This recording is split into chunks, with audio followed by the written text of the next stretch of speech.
నమస్తే. ఈరోజు మన స్టూడియోలో ప్రముఖ ఆధ్యాత్మికవేత్త ఆస్ట్రాలజర్ రవిశంకర్ శర్మ గారు ఉన్నారు. గురుగారితో మాట్లాడతాం. గురుగారు నమస్కారం. నమస్తే అండి. గురుగారు, మే 14 నుంచి జూన్ 1, 2026 వరకు కూడా మిథున రాశిలోకి గురుగ్రహ సంచారం జరగబోతుంది. మరి దీని ఆధారంగా మిథున రాశి వారికి ఎలా ఉండబోతుంది గురుగారు? మిథున రాశి వారికి ఈ సంవత్సరం గురుగ్రహ సంచారంలో మేజర్ ట్రాన్సిట్స్లో అంటే గ్రహాల మార్పుల్లో వచ్చేటప్పటికి అత్యధికమైనటువంటి ముఖ్యమైనటువంటి మార్పు గురువు యొక్క సంచారం. గురువు యొక్క సంచారం మనం గమనించినట్లయితే ఈ యొక్క రాశి వారికి చాలా అనుకూలమైనటువంటి ఫలితాలు ఎక్కువగా వస్తున్నాయి. ఎందుకంటే గురువు సువర్ణమూర్తిగా మారబోతున్నాడు. జన్మరాశిలోకి గురువు సంచారం జరగటం ఆరోగ్యపరంగా వయోవృద్ధులకి చాలా అనుకూలంగా ఉంటుంది. వీరికి ఆరోగ్యపరంగా మానసికమైనటువంటి సంతృప్తిని పొందగలుగుతారు. గతంలో జరిగినటువంటి కొన్ని మార్పు చేర్పులు, కొన్ని కష్టాల నుంచి బయటకు రాగలుగుతారు. ఈ యొక్క సంవత్సరం ఈ రాశి వారికి ఆరోగ్యపరంగానే అనుకూలంగా ఉండకుండా సంతాన ప్రాప్తి కలుగుతుంది. పుత్ర సంతాన ప్రాప్తి కలగటానికి కూడా అనుకూలంగా ఉంటుంది. మనం గమనించినట్లయితే ఈ యొక్క సంవత్సరం ముఖ్యంగా మే 14వ తారీఖు నుండి మరియు అదేవిధంగా వచ్చేటప్పటికి అక్టోబర్లో వచ్చేటప్పటికి ఒక మార్పు ఉంది. అక్టోబర్లో మిథునం నుంచి కర్కాటకంలోకి గురువు ఉచ్చస్థానంలోకి వెళ్తున్నాడు. ఉచ్చస్థానంలోకి వెళ్ళినటువంటి గురువు జన్మరాశిలోకి ఉన్నప్పుడు సువర్ణమూర్తిగా ఉంటాడు గురువు. అదేవిధంగా ఉచ్చస్థానంలోకి ఎప్పుడైతే వెళ్తాడో అప్పుడు రజతమూర్తిగా మారతాడు. రజతమూర్తిగా ఈ రాశి వారికి ఎప్పుడైతే గురువు మారతాడో అది సంపదనిస్తుంది, సువృష్టిని ఇస్తుంది, కుటుంబం ఎదుగుదలని ఇస్తుంది, మానసికమైనటువంటి ఆనందాన్ని ఇస్తుంది. ఇది సుఖ సంతోషాలను ఇవ్వగలుగుతుంది. మిథున రాశి వారు చాలా కష్టాలు పడ్డారు. అంతకుముందు మనం గమనించినట్లయితే 2-3 సంవత్సరాల క్రితం చాలా కష్టాలు, ముఖ్యంగా ఆరోగ్యపరంగాను, దాని తర్వాత ఫైనాన్షియల్ ట్రబుల్స్ చాలా ఫేస్ చేశారు. వారన్ని కష్టాలకి ఒక ముగింపుగానే మనం చెప్పచ్చు. ఈ యొక్క సంవత్సరం గురువు యొక్క సానుకూలమైనటువంటి స్థితి, జన్మరాశిలో సంచారం చేసేటప్పుడు రజత సువర్ణమూర్తిగా ఉన్నప్పుడు ఆరోగ్యపరంగాను మరియు అదేవిధంగా ఈ రాశి వారికి సంతాన ప్రాప్తిని, వ్యాపారాల్లో అభివృద్ధిని, వాటితో పాటు వివాహం జరగడానికి అనుకూలమైనటువంటి స్థితిని, వీటన్నిటితో పాటు స్త్రీలకి సౌభాగ్యాన్ని ఇవ్వగలుగుతున్నాడు.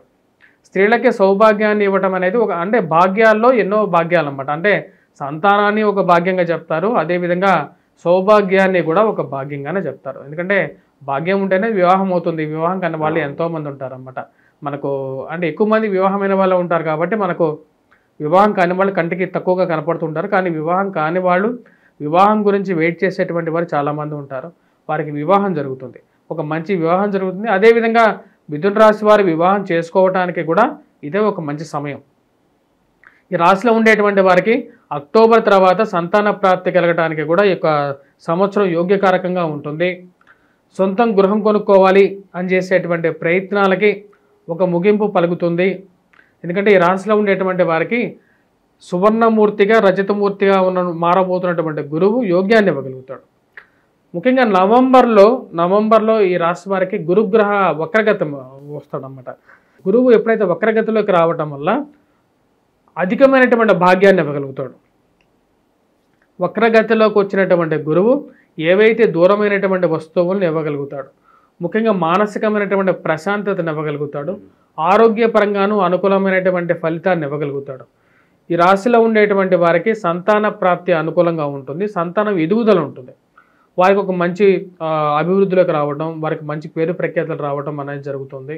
ఈ సంవత్సరం ఈ రాశిలో ఉండేటువంటి వారికి విద్యార్థులకి అనుకూలమైనటువంటి ఫలితాలు ఎక్కువగా పొందుతారు. ఇందాక చెప్పిన విధంగా అక్టోబర్లో ఎప్పుడైతే గురువు రజతమూర్తిగా మారతాడో ఈ రాశిలో ఉండేటువంటి వారికి చాలా అనుకూలమైనటువంటి ఫలితాలు పొందుతారు. మాట పరపతి పెరుగుతుంది. చుట్టుపక్కల ఉన్నటువంటి వారు మంచివారిగా మాట్లాడడం, వీరు మాట్లాడినటువంటి మాటకి ఒక రెస్పెక్ట్ పెరగటం, సంఘంలో గౌరవము గుర్తింపు పెరగటం ఒక మంచి శుభ ఫలితంగా మారుతుంది. ఇది ఒక మంచి శుభ పరిణామంగానే చెప్పచ్చు. ఈ సంవత్సరం ఈ రాశి వారికి, మిథున రాశి వారికి గుడ్ టైం అనేది స్టార్ట్ అయింది. ఆ స్టార్ట్ అయిన వాటిల్లో ఇదొక మంచి పరిణామంగా చెప్పచ్చు. విద్యార్థుల పరిస్థితి గురుగారు, విదేశీ ప్రయత్నాలు ఫలిస్తాయి అంటారా? ఈ సంవత్సరం ఈ రాశిలో ఉండేటువంటి వారికి విదేశాన ప్రయత్న సంబంధితమైన విషయాలు కూడా యోగిస్తాయి. అంటే కొత్త కోర్సులు నేర్చుకోవాలి, కొత్త విద్య నేర్చుకోవాలి అని చెప్పి చేసేటువంటి వారికి, అంటే వారందరూ విద్యార్థులే, అంటే వారు ఉద్యోగం చేస్తున్నా సరే కొత్త విద్య నేర్చుకోవాలనుకున్నటువంటి వారు విద్యార్థులే అవుతూ ఉంటారు అన్నమాట. కాబట్టి ఆ విద్యార్థులందరికీ కూడా ఈ యొక్క సంవత్సరం విద్య ప్రాప్తి పొందుతారు. అంటే విద్యాన్ని నేర్చుకోవడానికి ఒక మంచి సానుకూలమైనటువంటి పీరియడ్ ఇది. ఓకే. ఈ పీరియడ్లో కొత్త కోర్సెస్ నేర్చుకోవడానికి అవి అబ్బాలి కదా. అంటే ఏదైనా మనం కొత్త కోర్సు స్టార్ట్ చేస్తాము, దాన్ని మధ్యలో ఆపేస్తూ ఉంటాం, చాలా ఏదో ఒక రీజన్ వల్ల ఆపేస్తాం. కానీ ఈ సంవత్సరం అలా ఉండదు. వీళ్ళు అనుకున్నటువంటి కోర్సులు, కొన్ని పెండింగ్లో ఉన్నటువంటి కోర్సెస్ ఏవైతే ఉంటాయో వాటి కూడా కంప్లీట్ చేయగలుగుతారు ఈ సంవత్సరం. ప్రేమ వివాహాలు ఎవరైతే చేసుకోవాలనుకుంటున్నారో వాళ్ళకి ఎలా ఉండబోతుంది గురుగారు? ప్రేమ సంబంధితమైన వ్యవహారాలు కూడా చేసుకోవాలనుకున్నటువంటి వారు కూడా ఈ సంవత్సరమే చేసుకుంటే మంచిది. ఎందుకంటే గురువు యొక్క స్థితి అనుకూలంగా ఉంది కాబట్టి తల్లిదండ్రులను ఒప్పించి చేసుకున్నట్లయితే కుటుంబం అందరూ సంతోషంగా ఉన్నప్పుడే కుటుంబంలో సంతోషం ఉంటుంది. తల్లిదండ్రులు బాధపడుతూ వీరు సుఖంగా ఎట్లా ఉండగలుగుతారు? అది ఇంపాసిబుల్. కాబట్టి మనం చేసే వివాహం అంటేనే సంతోషం. నువ్వు వివాహం అనేది సంతోష సమయంలోనే చేసుకోవాలి. సంతోషం అందరికీ సంతోషాన్ని పంచిపెట్టినట్లయితే ఆ సంతోషంలో సుఖం అనేది ఉంటుంది. ఈ యొక్క సంవత్సరంలో మనం చూసినట్లయితే ముఖ్యంగా బాగా రాణించేటువంటి బిజినెస్లు మిథున రాశి వారికి వచ్చినప్పటికీ hotels, tea stalls, tea shops కానీ ఇవన్నీ బాగా రాణిస్తాయి. పుస్తక రంగం, ముద్రణ బాగా రాణిస్తుంది. బుక్ షాప్స్ బాగా రాణిస్తాయి. వాటితో పాటు గోల్డ్ స్మిత్స్ బాగా రాణిస్తారు. బాగా గోల్డ్ బిజినెస్ బాగా జరుగుతుంది. వాటితో పాటు ఈ రాశిలో ఉండేటువంటి వారికి మెయిన్గా వచ్చేటప్పటికి హౌసింగ్ కన్స్ట్రక్షన్ చేసేటువంటి వారు, అమ్మేటువంటి వారు, వీరికి కూడా మంచి అనుకూలంగా ఉంటుంది. వీటన్నిటితో పాటు ఎవరైతే సొంత గృహం కొనుక్కోవాలనుకుంటున్నారో వారు కొనుక్కోగలుగుతారు. సెకండ్ హ్యాండ్ వాహనం పర్చేజ్ చేయాలని చెప్పి ఒక మనస్తత్వం అనేది రావడం జరుగుతుంది ఈ సంవత్సరం. సెకండ్ హ్యాండ్ వాహనం అనేది కొనడం అనేది జరుగుతుంది. కుటుంబ వృద్ధి జరుగుతుంది. కుటుంబంలో కొత్త వారు పుట్టడం, అంటే సంతాన ప్రాప్తి కలగటం అనేది ఒక మంచి శుభ పరిణామం. ఆ కుటుంబ వృద్ధి జరుగుతుంది అన్నమాట. ఇవన్నీ శుభ పరిణామాలుగా చెప్పచ్చు. కానీ ఈ సంవత్సరం కొద్దిగా స్టీల్కి దగ్గరగా దూరంగా ఉంటే మంచిది. అంటే ఐరన్కి కొంచెం దూరంగా ఉంటేనే మంచిది. స్టీల్ ట్రేడింగ్లో కొంచెం జాగ్రత్తగా ఉండాలి. పెట్రోకెమికల్స్ జాగ్రత్తగా ఉండాలి. ఇవన్నీ కొంచెం జాగ్రత్తలు తీసుకోవాలి. ఎందుకంటే రాజస్థానంలో ఉన్నటువంటి శని పూర్తి యోగ్యాన్ని అయితే ఇవ్వడు. కాబట్టి అదొక్కటి చిన్న ఇష్యూ. కానీ గురువు ఆ యొక్క స్థితి అనుకూలంగా ఉంది కాబట్టి దాని యొక్క ప్రభావం అనేది అంతగా ఉండదు. పెద్ద పెద్ద నిర్ణయాలు కూడా వీళ్ళు చాలా జాగ్రత్తగా తీసుకోగలుగుతారు ఈ యొక్క సంవత్సరం. నిర్ణయం అనేది చాలా ముఖ్యం. ఆ యొక్క నిర్ణయాలు తీసుకోవడానికి అనుకూలమైనటువంటి సమయంగా ఇది చెప్పచ్చు. పునర్వివాహ సంబంధితమైన విషయాలు కూడా ఈ యొక్క సంవత్సరం ఒక ముగింపు పలకగలుగుతాయి అన్నమాట. పునర్వివాహం అంటే ఎవరైతే కొందరు డైవర్స్ కేసెస్ కానీ ఇలాంటివి జరిగినటువంటి వారు ముందుకు వెళ్ళాలి అనుకుంటారు, జీవితంలో కొన్ని అవరోధాలు ఎదురవుతుంటాయి, వారు కూడా ఈ యొక్క సంవత్సరం వివాహం చేసుకుంటే మంచిది. సంతాన ప్రాప్తి కూడా కలుగుతుంది. జీవితంలో ముందుకు వెళ్ళగలుగుతారు. ఇది ఒక మంచి సానుకూలమైనటువంటి స్థితిని ఇవ్వగలుగుతుంది మానసికంగా కూడా. ఓకే.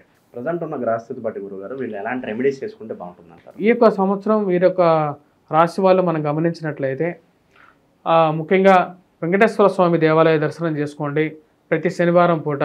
ఉద్యోగంలో అనుకూలత కోసం, అంటే ఉద్యోగపరంగా అనుకూలత అనేది నవంబర్ నుంచి వస్తుంది, బట్ ఇంకా సానుకూలత కోసం చేసుకోండి. దాంతోపాటు దక్షిణామూర్తి శ్లోకాన్ని, మేధా దక్షిణామూర్తి ఎక్కువగా పూజించండి. ఎందుకంటే మేధా దక్షిణామూర్తి సాక్షాత్తు జ్ఞానస్వరూపుడు. మేధా దక్షిణామూర్తిని సాక్షాత్తు విష్ణుమూర్తి మరియు అదేవిధంగా బ్రహ్మ, అందరూ దేవతలు అన్ని ఆరాధిస్తారన్నమాట. జ్ఞానాన్ని ప్రసోదించమని చెప్పి ఆరాధిస్తారు. కాబట్టి మేధా దక్షిణామూర్తిని పూజించడం, అదేవిధంగా వటవృక్షం చుట్టూరు ప్రదక్షిణ చేసుకోవడం అనేది మంచి ఫలితాన్ని కూడా ఇస్తుంది. ఎవలు ఏవైతే ఉంటాయో ఆ యొక్క ఎవల చేత ఏదైనా సరే ఒక పదార్థాన్ని పలహారం చేసి పెట్టేసేసి స్వామివారికి నివేదనగా పెడితే, అంటే లక్ష్మీ నారాయణ స్వామికి నివేదనగా పెట్టినా సరే అది కూడా మంచి ఫలితాన్ని ఇవ్వగలుగుతుంది ఈ సంవత్సరం.